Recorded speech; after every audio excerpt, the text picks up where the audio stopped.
Hey YouTube, here is a 2005 Mini Cooper base model that I acquired about 3 days ago. The previous owner mentioned that the belt needed to be replaced. Upon inspection, I found that the tensioner, or what seemed like the tensioner, was loose. Uh, Tensioner was bouncing all over the place, so I assumed that was a pretty easy fix. To get to this, obviously, it's taken apart. So take off the wheel. The fender liner itself is pretty straightforward. Just a few plastic retainers, Phillips type, um, as well as a couple of screws. Again, pretty straightforward. Just removing that.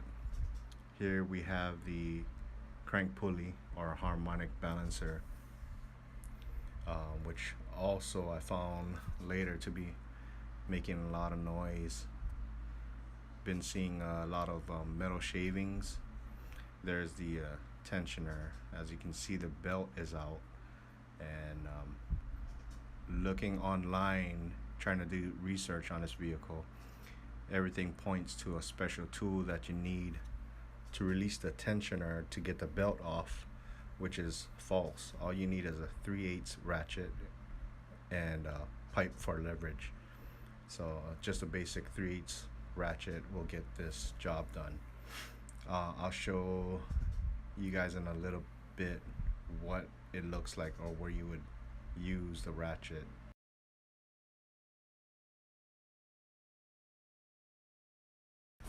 So here's a better look at the existing tensioner.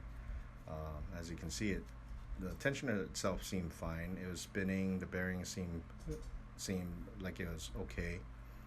Being that the tensioner itself looked a little old, didn't look like it was replaced. Maybe it have been, but I figured since I have everything apart, I might as well replace it.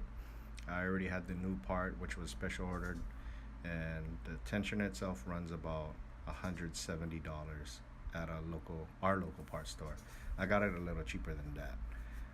All you need is a 10 millimeter wrench. I used a ratcheting wrench, and it's just 3 bolts holding it on.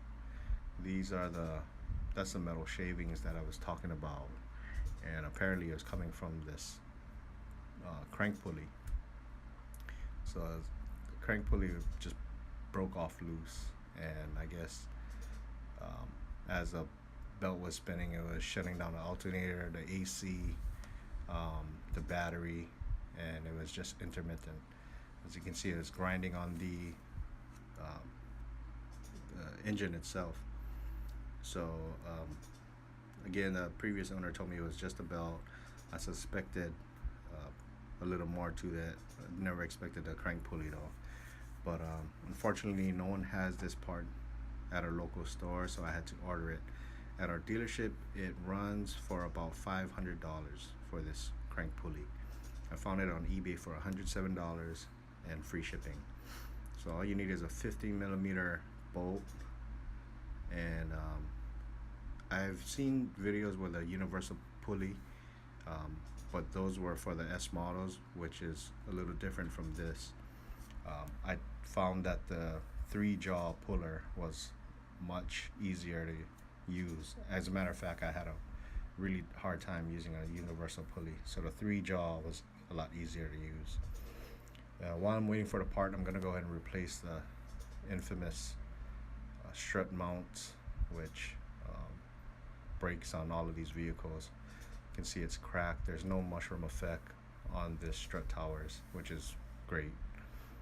But even if it was, no big deal. You'll find other videos where they just use a 2x4 and a hammer to knock it back down. So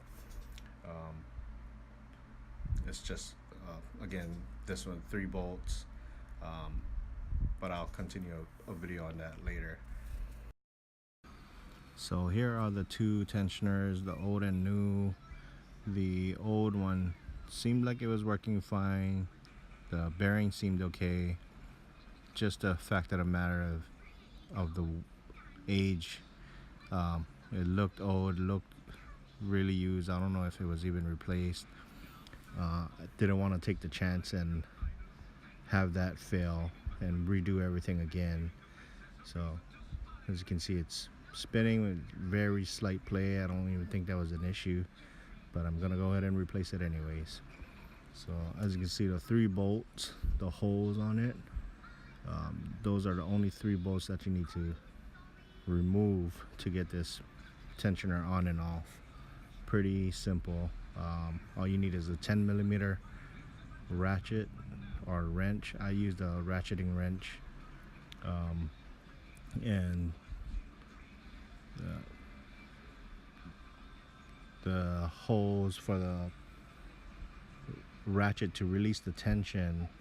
As you can see, the square hole here. Do yourself a favor and bolt on the the 2 on the far left, and do the middle one last next to this pin, because that pin is going to be in the way while you're trying to bolt it on.